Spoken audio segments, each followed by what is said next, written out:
A rise in online gaming and smartphone use is being partially blamed for a decline in Australian school student results.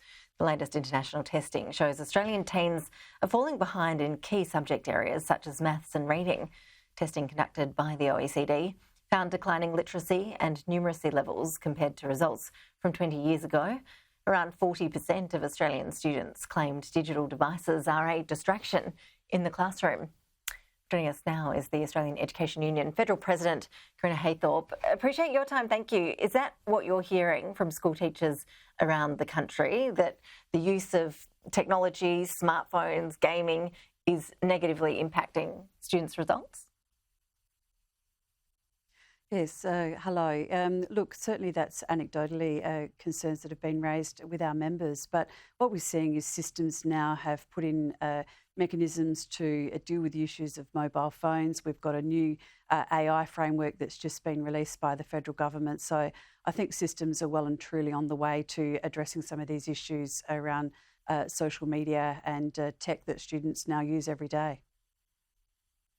So more broadly, looking at the results we've seen from that OECD study, what is your assessment as to how Australian students are tracking? Well, I think in terms of our assessment, we're interested in the fact that the OECD has reported that there's been an unprecedented decline globally post the COVID pandemic. But in fact, Australia has bucked that trend, and we have now sit above the average in all categories of reading, maths and science in terms of the OECD data. So we would say that that's testament to the incredible tenacity of teachers in Australia who worked incredibly hard during a very difficult period of time to make sure that students still had access to a high quality education, whether that was via online learning or in a face-to-face scenario. The federal government has made it very clear that it's trying to reduce the gap that we see between disadvantaged students and privileged students. What do we see in this data as to how that gap is trending at the moment? Yeah, I think there's a real warning sign here in terms of that data. We see escalating achievement gaps between students from advantaged and disadvantaged backgrounds and also students who live in remote communities. And those gaps now equate to between 3 to 5 years of learning. So that's clear evidence of the deep inequality that exists in our schools, inequality that teachers see every day for students who have complex needs. And it's time now for the government to get on with the business of making sure that teachers have got the tools and resources they need to deal with that inequality and those gaps by fully funding public schools. And when we look at the issue of equality, when you look at the data relating to boys and girls, there are clear differences in terms of strengths and weaknesses. Are we doing enough here in Australia to address those?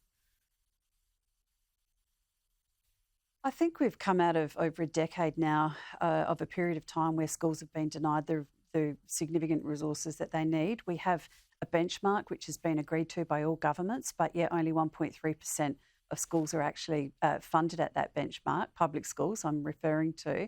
So when you talk about those student gaps, whether it is the gaps between genders or whether it is gaps between children from advantaged and disadvantaged backgrounds, teachers know what works.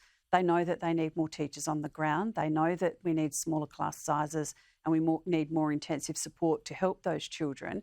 It's up to governments to work together to provide those resources. And we would expect the PM to really take note of these results and get on with the business of meeting his commitment to work with governments to fully fund public schools. Correna, on the small class size issue, what is the recommendation of your union as to what is the ideal number of students in a classroom and what is the average across the country? Do we know? Well, look, we haven't set a particular number. What we know is that we've got classes right now I was with a new educator just recently and she told me that in a reception class she has 33 children, 15 of whom have individual learning plans. Now, that's too much for any teaching scenario, and that story is replicated right across the country. So the first question for us is actually, will governments deal with this as an issue?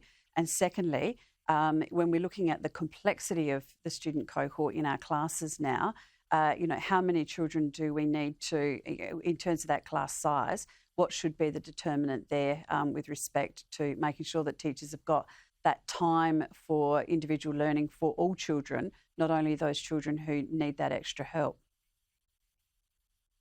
Correna Haythorpe, appreciate you making the time. Thank you. You're very welcome. Thank you.